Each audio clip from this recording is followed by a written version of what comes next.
Iroisingna chahi khuding mioi taret hatle. Kaina chahi khuding mioi chamanga hatle.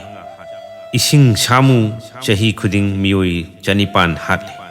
Mirang singna chahi khuding mioi lising manga hatle. Linna chahi khuding mioi lising tara hatle. Asumna khwaidagi ngaklibadi pikraba jiba kang sing asina chahi khuding mioi million aniga point taret hatle.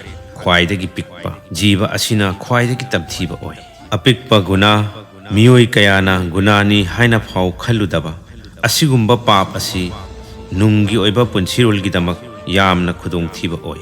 Namaz sondaba amadi nongmagi saruk khara yokpiba mapugi damak matam kaithoktabadagi hingu. Apikpa gunasu commission gi gunagum khudong thiba oi. Dhap phutani apikpa oidaba wangangba masi toina taunabadagi yamna khudong thiba oiragi.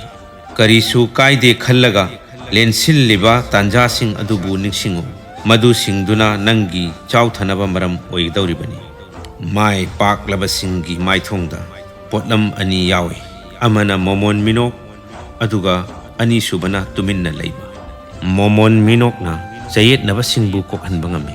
Tuminna leibana chayet khoyet nabadagi kanba ngami. Chini amadi thum animak punsin naba yai. Adubu kakcheng nadi chini du khankigani thum du kauthok lamgani. Nangi manglan sing mapung fana pangthok pangamdrabadi lambi onthok mapu onthokano. Upambina mana khak sinbani pambi sinde haibasi kaugano. Nahak onda khonglakpa huisingda khamduna natraga nung thaduna leirabadi nahak panthung yoba ngamlaroi. Nangbu yaningdaba singnadi nangna ising mathakta chatlabasu iroiba haitabagini haibigani. Nangna ising mathakta jagoi sarabasu nangi yeknaba singnadi uphul thokhalle haina badnam tawbigani.